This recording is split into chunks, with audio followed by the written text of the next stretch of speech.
We all feel it. That quiet, nagging voice when the pressure rises and the path ahead is obscured. It's not loud, but it's persistent. It is that paralyzing fog we call doubt. You look at your circumstances, you look at the challenges in front of you, and suddenly the clarity you had yesterday dissolves into a cloud of uncertainty. And the narrative we usually tell ourselves is that doubt is a failure, that having these questions means your faith is fragile, or that you have failed as a believer. We carry this heavy guilt, thinking that because we are unsure about the outcome, we have somehow disqualified ourselves from receiving God's goodness.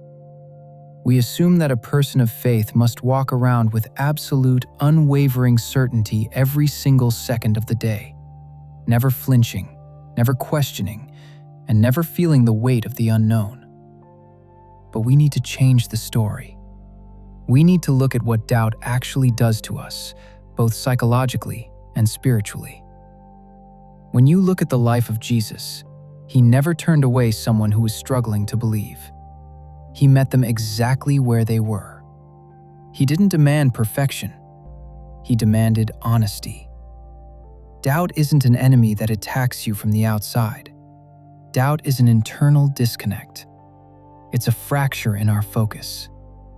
You see, the Bible tells us that without faith, it is impossible to please God.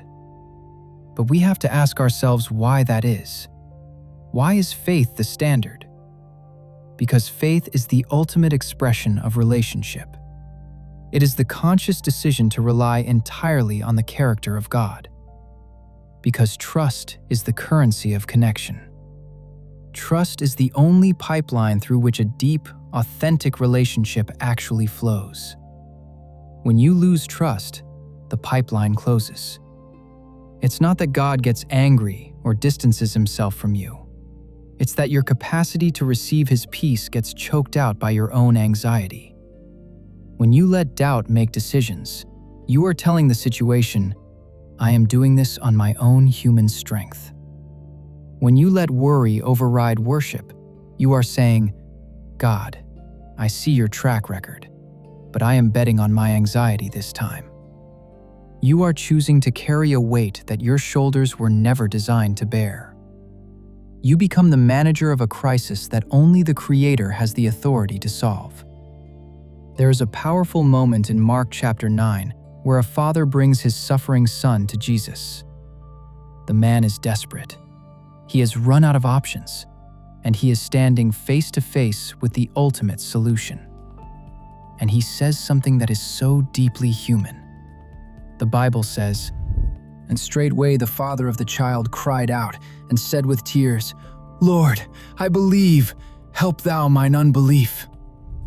Notice that Jesus didn't scold him for his unbelief. He didn't tell him to come back when his faith was fully sorted out.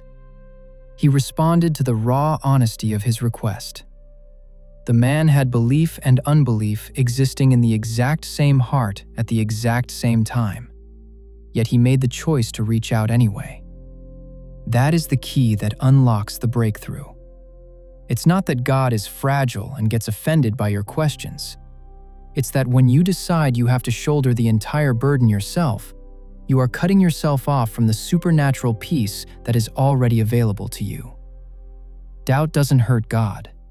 It limits your access to his presence.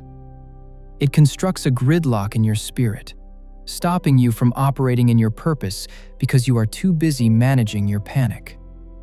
Doubt isn't a sin. It's a symptom.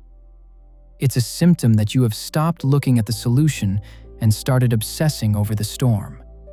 It means your eyes have drifted from the faithfulness of God's track record and have locked onto the scale of your current problem. So how do we break that gridlock? You don't break it by trying to have perfect faith. You break it by taking action.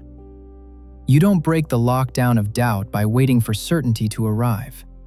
You break it by taking one step anyway. Most of us think we need absolute certainty before we can start moving. But God is saying you need to move to show your faith. Faith isn't a feeling of complete confidence. It is a choice to obey when you don't have all the answers. When the questions rise and the worry is loud, you stand up anyway. You pray anyway. You move forward in your purpose anyway. You defeat doubt not by logic, but by action. Defiant trust is when you look the uncertainty in the face and say, I may not know how this is going to end, but I know who is already holding my future. Keep the habit of faith, keep moving, and watch the chains fall off. This is the faith habit. Amen.